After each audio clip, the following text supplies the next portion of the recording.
TCF family, join me in congratulating Jake for being this month's member of the month. So, Thank you. congrats, Jake. Yeah. Appreciate it. So, tell us a little bit about yourself. What do you do for work? How old are you? Where are you from? All those fun things. So I'm Jake Taylor. I'm 41 years old. Okay. Doesn't feel real, but I'm 41. Oh. I'm a orthopedic physician assistant.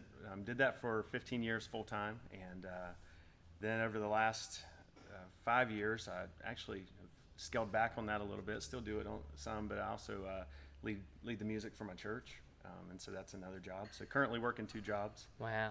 Yeah. Dad of 2 girls, 12 and 9. Busy life. Yeah. But I'm here. Yeah, but you make it work as best you That's can, right? That's right. Yeah. So how? And another thing is you're an avid state fan, right? I am. Go Pack. Go Pack, more or less, right? Yeah. For greater or good. That's it. For better or worse. Better or worse. There we go. Yeah. So what's your thoughts on the basketball program turnaround? Integrity. Anything's better than Will Wade at this point, right? Yeah. So the snake. Yeah. But no, yeah, excited for Justin Gainey. Hoping we get some success. Yeah. So we'll see. It's not hard to lose the play-in game in the NCAA tournament. So it's up from here. Yeah. It's up Yeah. from here. Yeah. Hopefully, I don't think we'll get back to the Final Four in 1 year, but maybe we'll get back to something close to that. Oh yeah. That'd be great. Yeah. I believe. So. Yeah. And then and so how long have you been like a state fan? Pretty much your whole life, or? Since undergrad. So slightly before my uncle turned me on to NC State, and so he really influenced me applying there, and really dove into the sports at State though in my undergrad year, and I've not looked back. Spent way too much money on sports, but yeah. So is it kind of like when you went to school there, you were kind of like really try to get involved in that, and then just kind of stuck with you ever since? Yeah. Nice. So, There we go. Cool. And so you're also super into Survivor, I found out. I am. I've applied for almost every episode of Survivor. I'm a nerd. Yeah. Survivor nerd, but hey, Okay. it's a show my family grew up watching from season 1, and I love adventure, and so I like to push myself mentally, physically, and I've always thought, I think I can do this. So I applied, but haven't made it very far. So like, when you applied, is there like rounds or something like that, and you have to make it through all these rounds to finally get there, or? Yeah, they haven't contacted me for the in-person interview at this point, but not giving up. Yeah. Yeah. And so how many? Do you know how many like seasons you applied for? Or? They just did season 50. Okay. And let's see, I started applying once I hit 18. So, man, I've probably applied 30 times. Wow. To the show. Yeah. Wow, that's crazy. So it's like kind of the what do you call it? You're just keep putting your name in there till you're finally gonna get Yeah, picked they're one gonna day. get desperate enough at some point. Yeah, So, yeah. we'll Sooner or take that later, they guy. won't have people applying, and they'll have to pick me. That's right. That's cool. Yeah. And so, what is it about Survivor? So just the adventure sort of thing, and Yeah, and just there's the interpersonal side of things of being dropped on an island to make friends, but then pushing your body. Like, hey, it's as nerdy as it sounds. It's motivation to come here and stay in shape. Like, because one day if it happens, I want to be out there and competing with the 20-year-olds. yeah. So. Well, I'll be looking for your name on there. Maybe come across Jake Taylor, CrossFitter. No. That's right. That's right.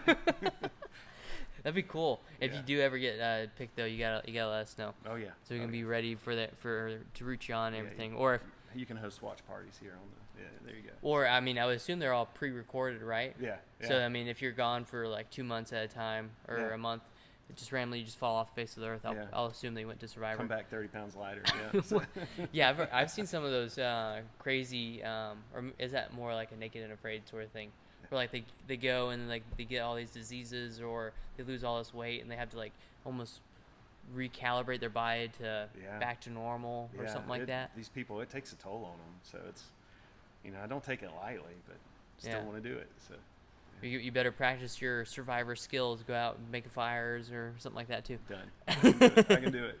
So Yeah, I'm good to go, ready to go. set me up some wood here, and I'll show you how to do it. yeah. Well, be careful. Don't do it on the box. Yeah. Catch the whole gym on fire. That's awesome, dude. And then you mentioned you had you have your 2 daughters. You have your 12-year-old and 9-year-old daughter, and then and you've also like adopted one of your daughters, right? Yeah, my oldest, my 12-year-old. Your 12-year-old.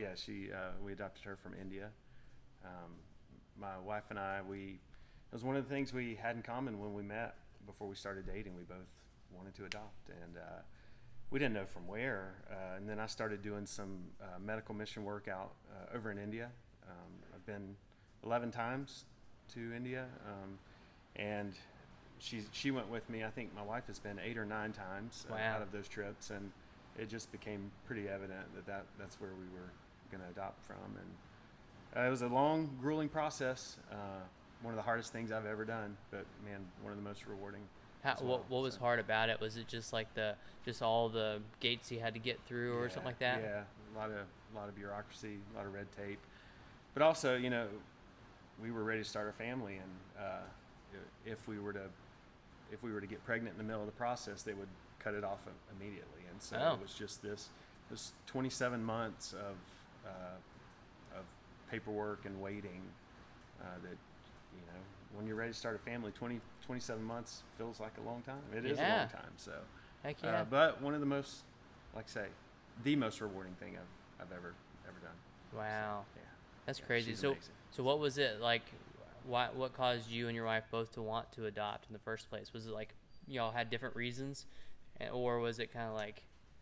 I think it was the commonality of our faith. Our faith was a big part of that. One of the sayings that I try to live by daily is do for one what you wish you could do for all. And so, just knowing there's a need out there, knowing there's kids without parents, I get to be one kid's dad. Wish I could do it for all of them, but I can change her life. And, That's awesome. Yeah.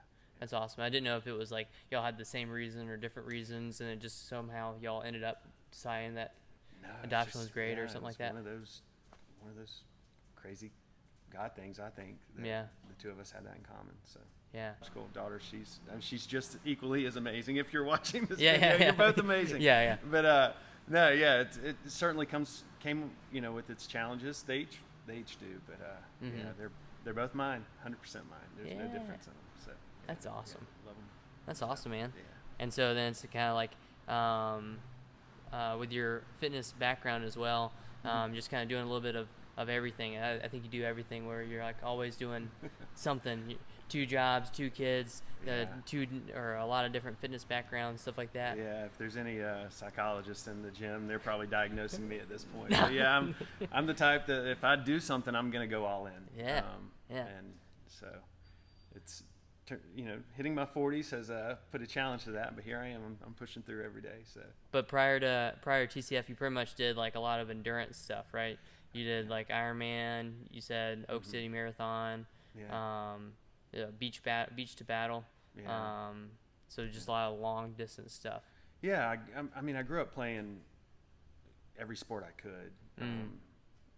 As a kid, and then through high school, and then I hit college, and suddenly you could play intramurals, but I missed kind of that competition and challenging myself, and so I got into long distance training, and did those races, and what I found was it's pretty isolating. You got those long, some days 2-hour long runs on a Saturday where you're by yourself, and I kind of fell into that, doing a lot of individual work. After that, I joined the YMCA and would go and try to figure out what am I going to do.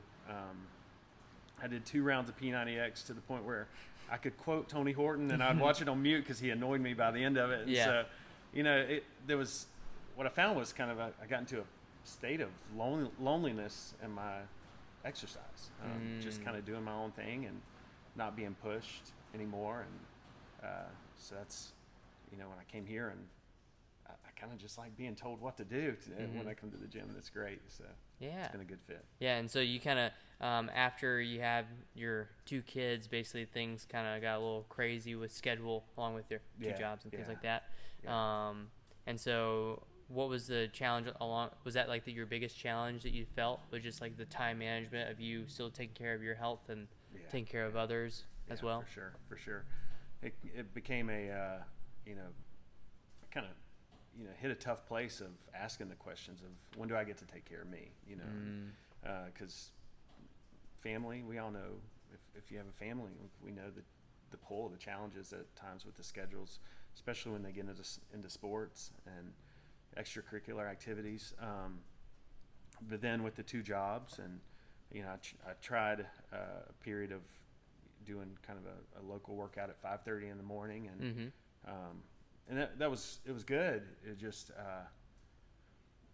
I just needed more, and needed to be able to kind of have some flexibility in the schedule of not every day does 5:30 in the morning work. Right.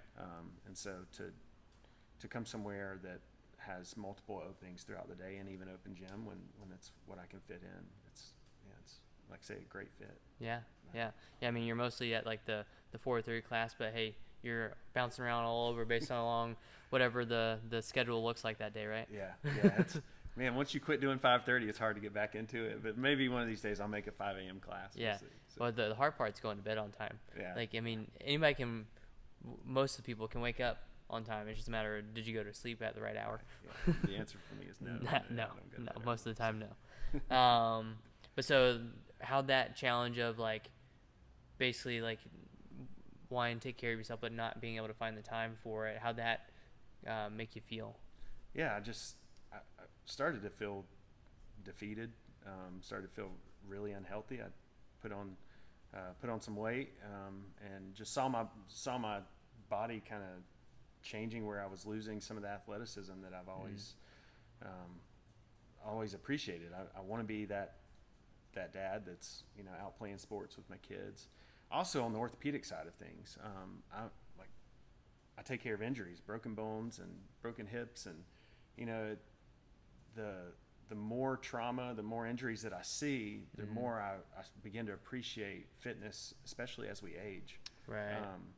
You kind of almost see all those things on the table, and you're like, I don't want to be like that. Yeah. I don't want to get there. I want to stay on top of it. I want to stay on top of my health.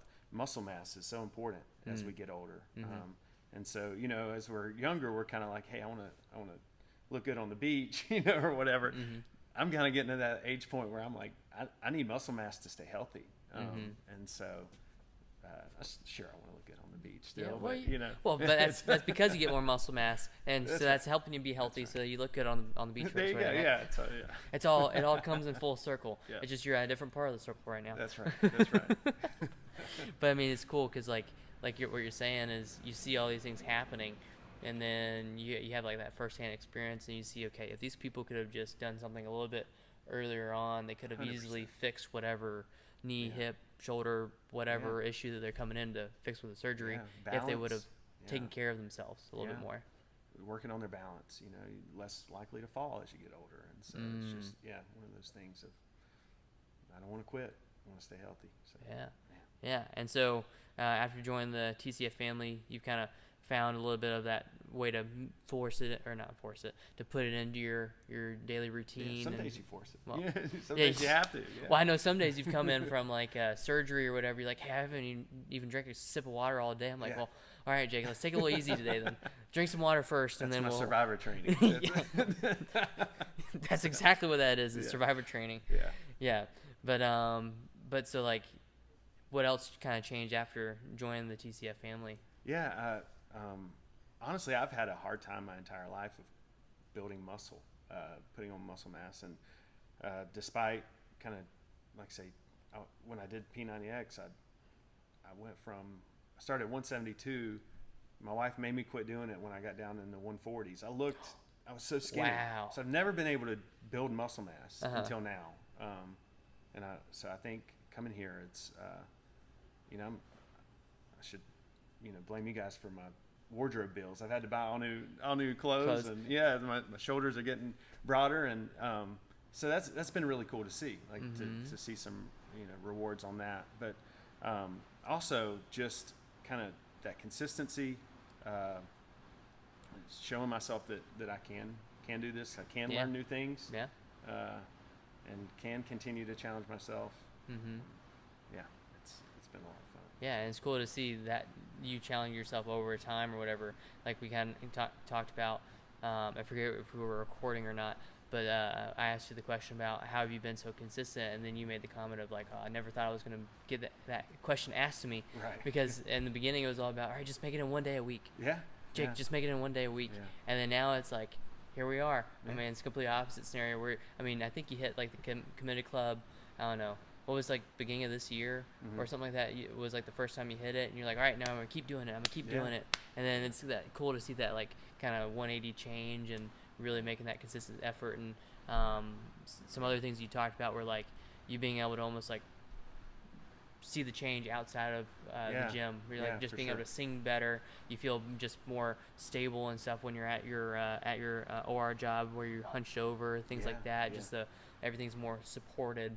And everything. So it's cool to see. Yeah, building that core strength. I was surprised to see, with singing, there are times that we got to sing for well over an hour at a time, and I found that I'm able to push better. I'm able to to sing. My voice has gotten stronger. My endurance of being up on stage or platform has gotten better. And so it's cool to see it pay off in those ways. But also, like I say, that there are times where you're standing at the OR table in surgery for 6 to 8 hours, and your legs, your low back, everything's exhausted. But having that core strength, building that core strength, now I've seen changes where I'm a little less sore when I get home. And able to come in the next day. When before I probably would have taken a couple days off of working out. So. Well, I mean, but you don't really join the gym to like, hey, I want to join the gym to sing better, or hey, I want to join the gym so I can. I mean, some people may join a gym to perform at their job better. It kind of depends on what their job is. But I mean, you don't think necessarily that you're doing it to be able to perform surgery better. Right. I mean, it's like, so it's just cool to see that you're also seeing those kind of positive impacts bleed into your just everyday life. Yeah, I make sure and not do arm heavy days in the morning before surgery, so I'm not shaky on the. You come out and the suture's a little crooked or whatever. It's like, what's happening? Yeah, I did too much arm stuff. That's right. That's good, man. Anything you want to say to anybody on the fence about joining? Yeah, I would say, I'd say dive in. I mean, you're gonna challenge yourself. You're gonna learn a lot. It's a great environment to, for me, I'd never power lifted before. I've never done some of these exercises and needed to be taught. And this was the coaches here are fantastic. And, Joe's head's growing on camera right now. So, no, the coaches are great. They walk you through, make sure you're keeping the correct form and not injuring yourself. And, as a orthopedic PA, I've seen CrossFit injuries. I've seen plenty of them, but I don't worry about it here so much because you guys are on it. You're watching us. You're encouraging us, guiding us. If you're thinking about CrossFit, this is a great place. This is the place to be. Yeah. Well, I mean, it couldn't be so great if you weren't here, right? That's right. That's right. But I mean, that we really try and push the form side of things. And try and make people go slow and steady with it so they can learn the correct form over time. Because like you said, I mean, there's injuries anywhere. You go and walk out the door here, you walk down the curb wrong and you break your ankle or something like that, or you get sprained your ankle or something. Hey, you go for a drive and the likelihood of you getting a wreck is there. It's always there. So it's a matter of if you're being alert, if you're make sure you're driving well or you're hitting the technique right in the gym or whatever, and you got that coach watching you, really trying to make sure that people are staying as safe as they can, and almost sometimes protecting themselves from themselves. That's right. That's right. Like, hey, don't be lifting that today, Jake. I know you came in and you didn't drink a sip of water this morning. You need to take it a little easier today. That's right. Or whatever. But Jake, thanks again for taking the time to highlight your story with me and letting the TCF family learn more about you, dude. Thank you. Appreciate it.